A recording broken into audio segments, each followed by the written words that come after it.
बात करेंगे प्रारंभिक शिक्षा में डिप्लोमा सामान्य या संस्कृत प्रवेश परीक्षा 2026 आप कैसे अप्लाई कर सकते हैं, इसके स्टेप बाय स्टेप प्रोसेस के बारे में हम बात करने वाले हैं इस वीडियो में। तो यहाँ पर देखिए जो आपके फॉर्म है वो आपके स्टार्ट हो चुके हैं, जो कि 2 दिसंबर से है और लास्ट डेट जो है फॉर्म को अप्लाई करने की 31 दिसंबर 2025 रहेगी। आपको फ्रेंड जो एप्लीकेशन फीस है वो 450 रुपये फीस पे करनी है। अगर आप दोनों ही पाठ्यक्रम के लिए आवेदन करना चाहते हैं तो आप 500 रुपये फीस जो है पे करेंगे।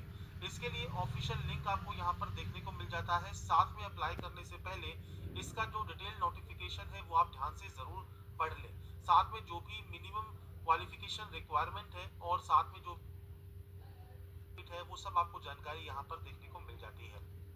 अप्लाई करने से पहले एक बार जानकारी को चेक जरूर कर लें। फिर भी कोई दिक्कत है, कोई क्यूरी है तो दिए गए हेल्प डेस्क नंबर पर, मेल आईडी पर आप संपर्क कर सकते हैं। अब बात करते हैं कैसे आपको यहाँ पर ऑनलाइन आवेदन करना है, इसके स्टेप बाय स्टेप प्रोसेस के बारे में। तो सबसे पहले फ्रेंड्स आपको इससे रिलेटेड सारी जानकारी मैंने प्रोवाइड की हुई है jobrasa.com पर। वहां पर जाकर आप इसकी डिटेल्स को चेकआउट कर सकते हैं और आप एप्लीकेबल है, अप्लाई करना चाहते हैं तो आप इसके लिए ऑनलाइन अप्लाई कर पाएंगे। अप्लाई करने के लिए आपको आना होगा इस पोर्टल पर। इस पोर्टल पर आने के बाद ही आप फॉर्म को ऑनलाइन अप्लाई करेंगे। तो सबसे पहले फ्रेंड्स यहाँ पर देखिए एक ऑप्शन है फॉर्म 2026। आपको फ्रेंड्स सिंपली इस ऑप्शन पर क्लिक करना है फॉर्म को अप्लाई करने के लिए। अब यहाँ पर देखिए कुछ बेसिक जानकारी आपको जो है फिल करनी होगी, जिसमें सबसे पहले आता है बोनाफाइड स्टेट। आपका जो भी बोनाफाइड स्टेट है वो आप यहाँ से सेलेक्ट कर सकते हैं। आपका गृह जिला आप यहाँ से सेलेक्ट कर सकते हैं। इसके बाद आता है कि आपको यहाँ पर एग्जाम डिस्ट्रिक्ट प्रेफरेंस देनी होगी। तो 2 सेंटर्स आप यहाँ पर चूज कर सकते हैं आपके अकॉर्डिंग। जो भी सेंटर्स आप देना चाहें वो सेंटर्स आप यहाँ पर प्रोवाइड करेंगे। इसके बाद है जनरल डिटेल्स। अब यहाँ पर देखिए सबसे पहले आता है आपका नाम। तो कैंडिडेट का नाम आपको देना है, यहाँ पर फादर नेम देना है, आपका मदर नेम आप यहाँ पर प्रोवाइड करेंगे और आपकी 10 की मार्कशीट सर्टिफिकेट के अकॉर्डिंग आप प्रोवाइड करने वाले हैं। आपका 10 डिजिट का मोबाइल नंबर दीजिएगा। इसके बाद है डेट ऑफ बर्थ। तो आप इस कैलेंडर पर जाएंगे तो आपकी जो भी डेट ऑफ बर्थ है वो आप इस कैलेंडर के माध्यम से सेलेक्ट कर सकते हैं। इसके बाद है आपका जेंडर। जेंडर सेलेक्ट कीजिए, मैरिटल स्टेटस सेलेक्ट कीजिए और उसके बाद आपके अगर आप मैरिड यहाँ पर कैंडिडेट है तो आप अपने हस्बैंड नेम आप यहाँ पर जो है प्रोवाइड कर सकते हैं, नहीं तो आप यहाँ पर इसे ऑप्शन को ब्लैंक छोड़ देंगे।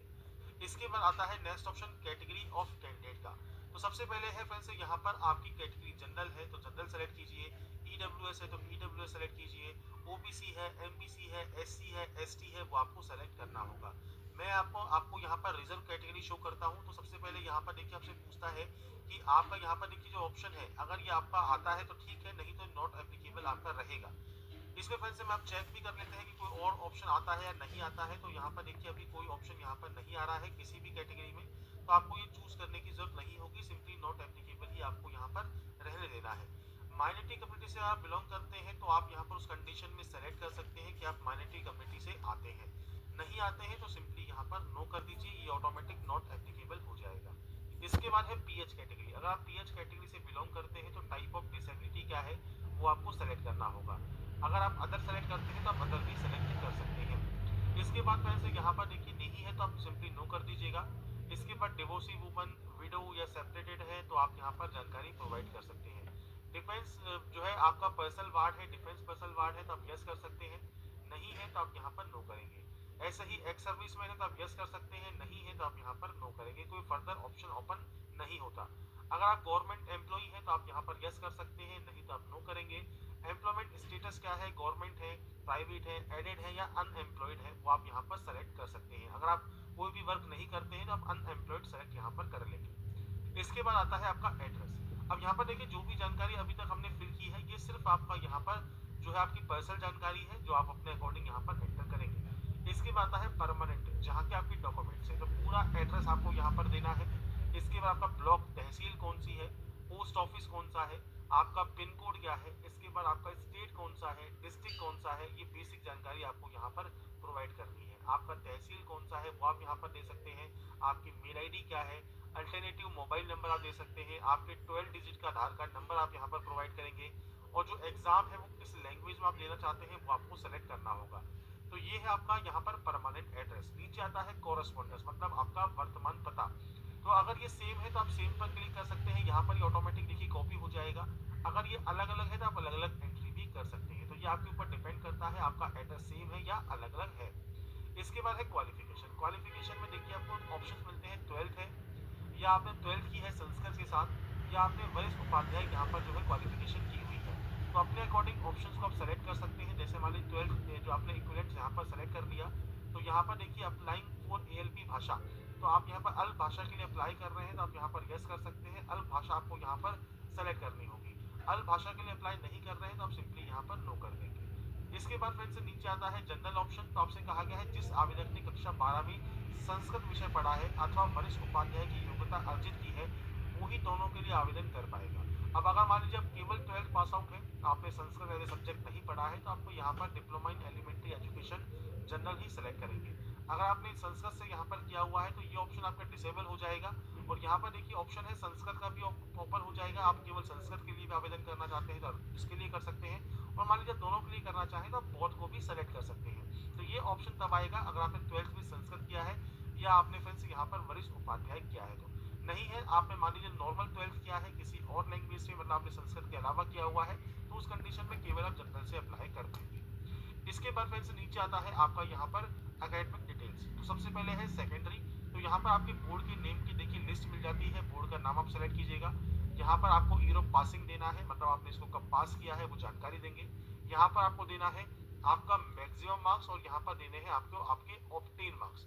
इसके बाद आपकी परसेंटेज यहाँ पर आ जाएगी। ऐसे ही 12th का या वरिष्ठ उपाध्याय जो भी आपने किया हुआ है उसका भी आपको बोर्ड सेलेक्ट करना है, ईयर ऑफ पासिंग देना है, नंबर्स देने हैं। और ये फ्रेंड्स जानकारी एंटर करने के बाद आपको यहाँ पर इस ऑप्शन को डिक्लेयर करना होगा। डिक्लेयर करने के बाद नेक्स्ट स्टेप पर क्लिक करना होगा। तो ये बेसिक ऑप्शन है जो कि आपको यहाँ पर एंटर करने हैं। बस आपको ध्यान रखना है क्वालिफिकेशन का, केवल 12th है तो आप केवल आप जनरल के लिए आवेदन कर सकते हैं। अगर आपने संस्कृत किया हुआ है तो आप दोनों के लिए आवेदन करना चाहे दोनों के लिए कर सकते हैं, या एक के लिए करना चाहे तो एक के लिए कर सकते हैं। फीस अगर आप एक के लिए करते हैं तो 450 रुपए है, दोनों के लिए करते हैं तो 500 रुपए है। ये चीज आपको यहाँ पर ध्यान रखनी है और उसके बाद नेक्स्ट स्टेप पर क्लिक करना है। इसके बाद फ्रेंड्स नेक्स्ट ऑप्शन आता है डॉक्यूमेंट्स अपलोड का। तो यहाँ पर देखिए आपको फोटो, सिग्नेचर और थंब इम्प्रेशन अपलोड करना है। इसके लिए हम चलते हैं फ्रेंड्स, यहाँ पर इसके नोटिफिकेशन पर आपसे कहा गया है अभ्यर्थी अपना नवीनतम पासपोर्ट साइज रंगीन फोटो 100 KB से कम साइज का, आपका अंगूठा निशानी मतलब आपका जो थंब इम्प्रेशन है 100 KB से कम, और सिग्नेचर आपको यहाँ पर अपलोड करना है JPG फॉर्मेट में। साथ में आपसे कहा गया है कि अभ्यर्थी अपनी माध्यमिक, उच्च माध्यमिक अंक तालिका, प्रमाण पत्र, जो भी कैटेगरीज है आपका बैंक खाता, पासबुक, मूल निवास प्रमाण पत्र, सब अपने साथ अपने पास रखिए जब आप उसमें ऑनलाइन आवेदन करते हैं। तो आपकी जो लेटेस्ट फोटो है वो आपको यहाँ पर अपलोड करनी है, आपका सिग्नेचर अपलोड करना है, थंब इम्प्रेशन आपको अपलोड करना है। तो यहाँ पर फ्रेंड्स देखिए मैंने एक सैंपल यहाँ पर सेलेक्ट किया है। जैसे ही हम यहाँ पर ब्राउज पर क्लिक करके फाइल को सेलेक्ट करेंगे, अपलोड वाले ऑप्शन पर आपको क्लिक करना होगा और आपकी जो फाइल है वो आपकी अपलोड हो जाएगी। अब देखिए यहाँ पर कहा गया है minimum file size 50 KB allowed है, मतलब जो मिनिमम फाइल है वो आपको 50 KB रखनी है और आपका जो मैक्सिमम है वो आप 100 KB से कम रख सकते हैं। तो इसलिए फ्रेंड्स यहाँ पर जो साइज है वो आपको ध्यान रखना होगा, और उसके बाद जब सही ढंग से आप फाइल को सेलेक्ट करके अपलोड करेंगे इसके बाद ही आपका देखिए सिग्नेचर यहाँ पर अपलोड होगा। तो ये चीज आपको यहाँ पर कोई भी एरर आ रहा है साइज से रिलेटेड तो साइज को आप ध्यान रखिएगा, 100 KB से कम रखना है और 50 KB से ज्यादा रखना है। और उसके बाद आप यहाँ पर ब्राउज पर क्लिक करके फाइल को सेलेक्ट करके अपलोड यहाँ पर कर देंगे। इसके बाद फ्रेंड्स जैसे ही आप अपने यहाँ पर सिग्नेचर वगैरह को अपलोड करते हैं इसके बाद आता है जनरल डिटेल्स जिसमें आपको देनी है बैंक डिटेल्स। तो सबसे पहले आपका अकाउंट होल्डर रहेगा जो आपका है सेल्फ। इसके बाद अकाउंट होल्डर का नाम ऑटोमेटिक यहाँ पर आ जाएगा जो आपने नाम एंटर किया है। आपके बैंक का IFSC कोड आपको देना है। अब ये IFSC कोड मान लीजिए आपको नहीं पता है तो आपकी जो बैंक की पासबुक है उसके फर्स्ट पेज को ओपन कीजिए। फर्स्ट पेज पर आपको IFSC कोड मिल जाएगा, बैंक का नाम आपको देखने को मिल जाएगा और ब्रांच नंबर भी आपको देखने को मिलता है। तो ब्रांच का जो भी नाम है वो आप यहाँ पर ब्रांच का नाम दे सकते हैं और आपका अकाउंट नंबर दे सकते हैं। अब यहाँ पर देखिए 1, 2, 3 और 4 जानकारी मांग गई है बैंक से रिलेटेड। ये सारी जानकारी आपको बैंक की पासबुक के फर्स्ट पेज पर ही देखने को मिल जाती है। तो उसके अकॉर्डिंग आपको यहाँ पर जानकारी एंटर करना है, उसके बाद यहाँ से डिक्लेयर करना है और नेक्स्ट स्टेप पर क्लिक करना है। इसके बाद फ्रेंड्स जैसे ही आप नेक्स्ट स्टेप पर क्लिक करते हैं यहाँ से डिक्लेयर करने के बाद, तो उसके बाद फ्रेंड्स नेक्स्ट ऑप्शन आता है बोनाफाइड सर्टिफिकेट नंबर का, मतलब आपका जो मूल निवास प्रमाण पत्र है उसका फ्रेंड्स सर्टिफिकेट नंबर आपको यहाँ पर प्रोवाइड करना होगा। ऐसे ही आपकी जो कास्ट सर्टिफिकेट नंबर है उसका भी नंबर आप यहाँ पर प्रोवाइड करेंगे। तो ये फ्रेंड्स यहाँ पर देना जरूरी है। मूल निवास और आपके कास्ट सर्टिफिकेट की जानकारी आपको यहाँ पर प्रोवाइड करनी होगी। आपके मूल निवास को या कास्ट सर्टिफिकेट को चेक कीजिएगा, उसमें स्टार्टिंग में ही आपको सर्टिफिकेट नंबर मेंशन किया जाता है, तो वहां से आप अपने नंबर को नोट डाउन कर सकते हैं। यहाँ यहाँ पर और उसके बाद यहाँ पर टाइप करने के बाद आप सबमिट एंड नेक्स्ट पर क्लिक करेंगे। बाद फ्रेंड्स नेक्स्ट ऑप्शन यहाँ पर आता है, देखिए फ्रेंड्स आपके प्रीव्यू फॉर्म का, तो आप यहाँ पर click here to print application form का ऑप्शन है, आप यहाँ पर क्लिक कर सकते हैं, अपने एप्लीकेशन फॉर्म का जो प्रिंट आउट है वो आप सेव कर सकते हैं। और इसके बाद फ्रेंड्स आप स्क्रॉल करते हुए नीचे आएंगे तो यहाँ पर एक ऑप्शन मिलेगा प्रोसीड फॉर पेमेंट का, तो आप यहाँ से जो पेमेंट है वो अपना कंप्लीट कर सकते हैं। अब मान लीजिए प्रीव्यू में आपको लगा कि आपने कोई गलती कर दी है किसी भी स्टेप में, तो आप बैक जाकर उस गलती को सही कर सकते हैं। आपको लगता है कोई भी गलती नहीं है तो आप प्रोसीड करेंगे पेमेंट करने के लिए। अब यहाँ पर फ्रेंड्स देखिए पेमेंट आपको करना है, पेमेंट करने के लिए मल्टीपल ऑप्शंस है। नेट बैंकिंग यूजर है तो नेट बैंकिंग सेलेक्ट कर सकते हैं, डेबिट कार्ड यूजर है तो कार्ड से पेमेंट कर सकते हैं, यूपीआई अगर आप यूज करना चाहते हैं तो आपको यूपीआई के लिए क्यूआर कोड का ऑप्शन मिल जाएगा। और इसके बाद फ्रेंड्स देखिए आपके सामने जो ये क्यूआर कोड आता है, इस क्यूआर कोड को स्कैन करके आप जो पेमेंट है वो कंप्लीट कर लेंगे। और पेमेंट जब आपका यहाँ पर कंप्लीट हो जाएगा उसके बाद आपकी जो प्रोसेस है वो कंप्लीट हो जाती है। तो इसके बाद फ्रेंड्स आप यहाँ पर देखिए आप जब पेमेंट कंप्लीट हो जाता है इसके बाद अपने फॉर्म का प्रिंट आउट ले सकते हैं। रीप्रिंट फॉर्म का एक ऑप्शन है, आप इस पर क्लिक करेंगे और उसके बाद फ्रेंड्स आप यहाँ से अपने application number date of birth के साथ आपका जो फॉर्म है वो आप प्रिंट आउट ले सकते हैं।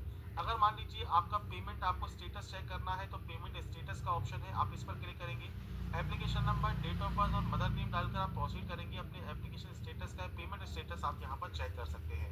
ई मित्र के माध्यम से पेमेंट का स्टेटस आपने किया है तो वो भी आप यहाँ पर चेक कर पाएंगे। तो आप खुद पेमेंट करते हैं तो खुद के लिए, ई मित्र से करते हैं तो ई मित्र के लिए, फॉर्म नंबर भूल गए तो फाइंड फॉर्म नंबर का भी ऑप्शन है, तो आप यहाँ से अपने फॉर्म को भी फाइंड कर सकते हैं कि आपका एप्लीकेशन नंबर क्या है। तो ये जानकारी आपको इसकी ऑफिशियल वेबसाइट पर ही देखने को मिल जाती है। तो फ्रेंड्स यहाँ पर pre diploma in elementary education exam 2026 में बीएसटीसी का जो फॉर्म है 2026 का, वो आप ऑनलाइन कैसे अप्लाई कर पाएंगे इसकी जानकारी मैंने आपको प्रोवाइड कर दी है। अप्लाई करने से पहले जो भी इसकी गाइडलाइंस है या अधिसूचना है या आप रीड आउट जरूर कर लें, उसके बाद ही आप इसमें ऑनलाइन आवेदन करें। बाकी की जानकारी आप इसकी ऑफिशियल वेबसाइट पर या जॉब